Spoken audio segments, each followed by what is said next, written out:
So we've got the MyBookie.AG line. It's minus 7.5 with the Jets. What are your thoughts on the line? Gosh, the one thing that is keeping me from saying the Cowboys will cover is that it's what you just talked about. I mean, even you just did it. No one who's paying attention to the Jets. They're all paying attention to the Eagles. And I'm looking ahead. I see this a lot more maybe in college football. Yeah, you're looking ahead. I'm sure they're looking ahead. But I think the Cowboys cover. They've shown an ability to dominate bad teams. And the Jets are a horrible team. They're a horrible team with a quarterback who turns the ball over. I mean, the Cowboys can't get turnovers on defense, for the life of them. But Sam Darnold loves to throw to the other team. He's got that Brett Favre kind of cavalier disposition back there. Unless Sam Darnold gives the entire Cowboys team mono, which is possible, then I think the Cowboys cover. The Jets can't run the ball. Their offensive line is horrendous. It doesn't seem like they've got a coach who really has a clue what he's doing.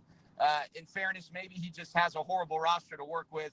But, I think the Cowboys cover this one. I failed you last week. I said they'd cover against the Packers, which, by the way, I understand that the Packers are a good team and whatnot, blah, blah, blah. That's a horrible loss for the Cowboys. To lose at home in such dominant fashion to the Packers, who are playing without Devontae Adams, I don't want to hear any justification from Cowboys fans. Well, Aaron Rodgers owns us, blah, blah, blah. The Packers played great. Yeah, the Packers played great because you allowed them to play great. The Cowboys did everything they could to lose that game.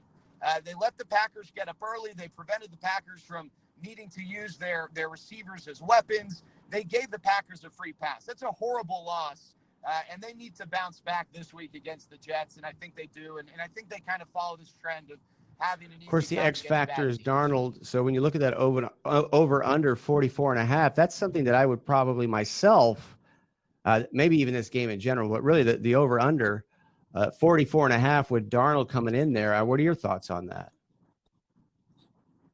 Yeah, I guess what sort of shape is Sam Darnold in? It's, first game action. This is not a guy who's yet to really establish himself in any way. I know he kind of hit a bit of a rhythm last year, never really got that chance this year. I do think ultimately Sam Darnold is a competent quarterback. And hey, I'm a USC guy, so I probably have an inclination to support this guy. I'm still not sold on him. I'm going to go ahead and take the under. I just, even though the Cowboys are weak up front on the D-line without Antoine Woods and Tyrone Crawford and, anyone on the interior who's able to plug holes, this Jets offensive line is so bad. I mean, it doesn't seem like Le'Veon Bell has had any opportunity to get any sort of a crease to do anything. And so I think that, fortunately for the Cowboys, that presents a favorable opportunity to cover up a hole. I do think the Cowboys put some points on the board. I wonder if they get up early, if they call the dogs off just a little bit with Philadelphia ahead next week from a play calling standpoint, from a creativity standpoint. So I'm going to go ahead. Hey, man, I really appreciate you taking some time out of your vacay. Have a great time, man. A very safe trip, all right? Very safe. Thanks, Brooke. Yeah, appreciate it. Thanks, Jared. That's Jared Sandler of 105.3 The Fan in Dallas, and his appearance with us is brought to you by MyBookie.AG. MyBookie.AG. They'll double your deposit if you type in Fancred. MyBookie.AG brings us that great Dallas Cowboys coverage from those guys at The Fan.